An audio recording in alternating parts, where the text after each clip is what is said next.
بسم الله الرحمن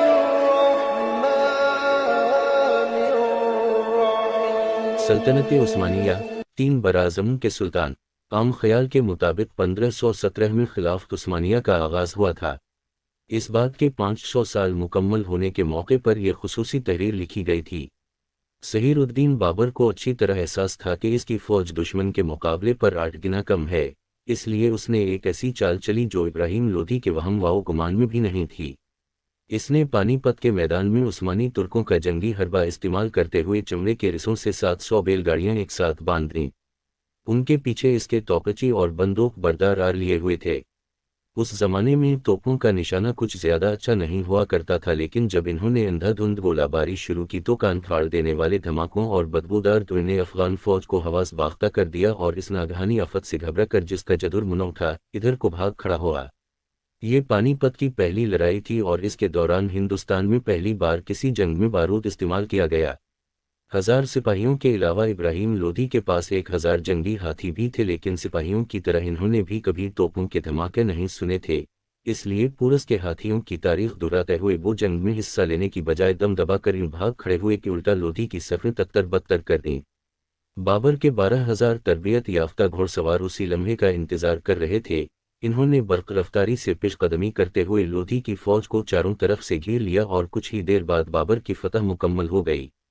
مورخ پال کے ڈیوس نے اپنی کتاب 100 فیصلہ کن جنگیں میں اس جنگ کو تاریخ کی سب سے فیصلہ کن جنگوں میں سے ایک قرار دیا ہے۔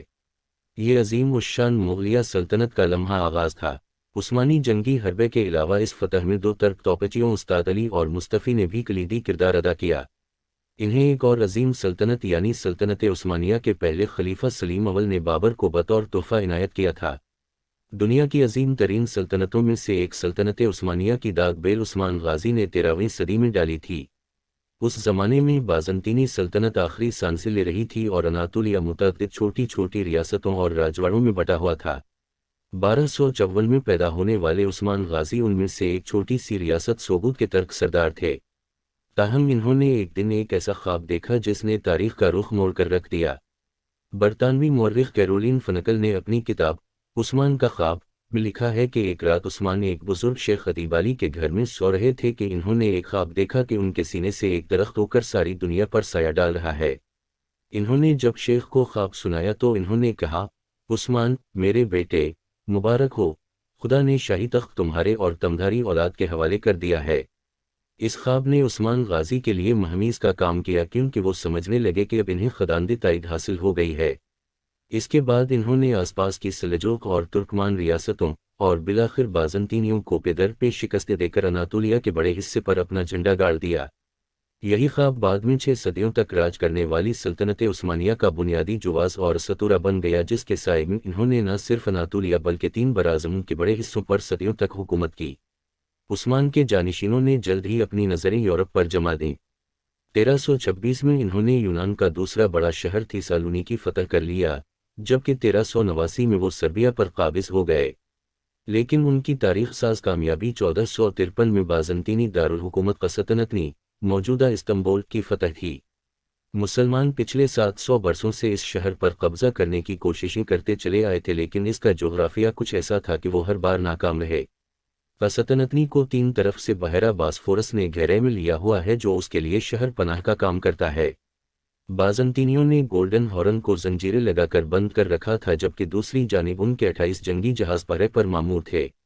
22 اپریل 1453 کو عثمانی سلطان محمد فاتح نے ایک ایسی چال چلی جو کسی کے سینوا و گمان میں بھی نہ تھی۔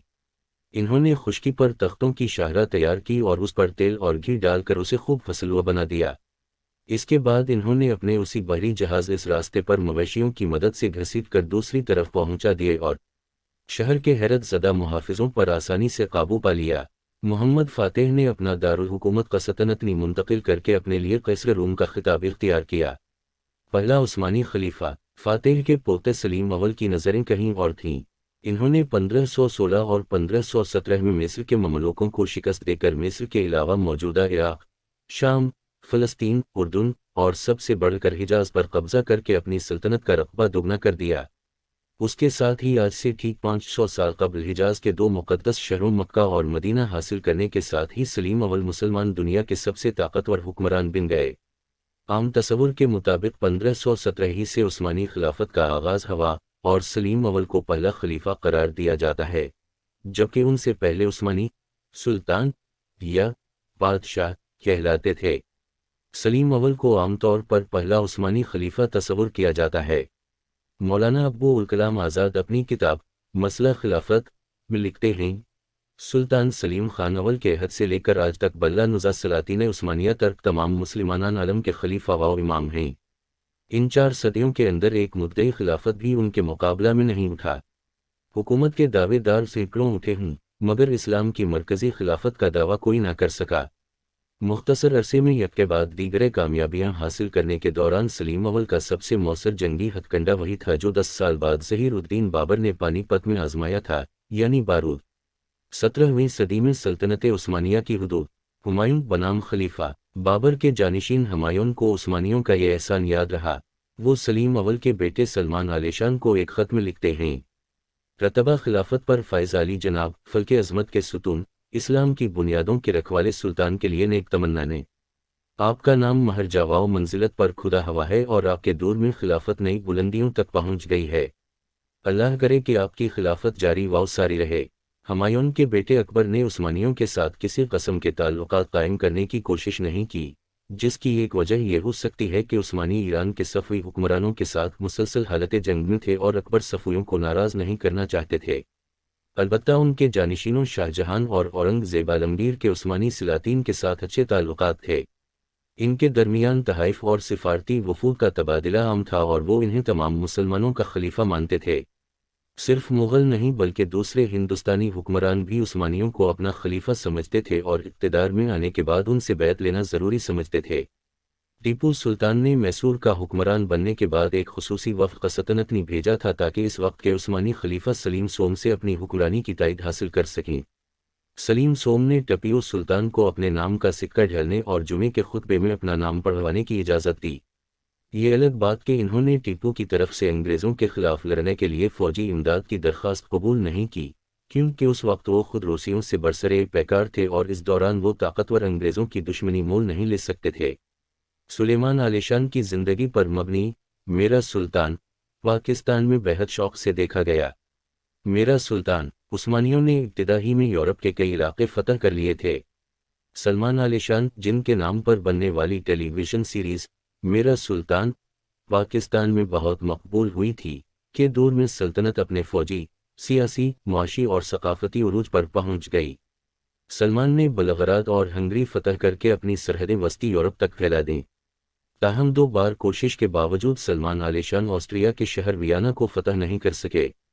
عثمانیوں نے 2 بار ویانا کا محاصرہ کیا لیکن وہ شہر کو فتح کرنے میں ناکام رہے۔ یورپ آگے نکل گیا۔ یہ یورپ میں ایج آف ڈسکوری یعنی دریافتوں کا دور تھا اور اسپین، پرتگال، نیدرلینڈز اور برطانوی بحری بیرے دنیا بھر کے سمندر کھنگال رہے تھے۔ براعظم امریکہ کی دریافت اور اس پر قبضے سے یورپ کو بقیہ دنیا پر واضح برتری حاصل ہو گئی اور انہوں نے جگہ جگہ اپنی نوآبادیاں قائم کرنا شروع کر دیں۔ 16ویں اور 17ویں صدیوں میں سائنس اور ٹیکنالوجی کے میدان میں یورپ نے بقیہ دنیا کو پیچھے چھوڑ دیا۔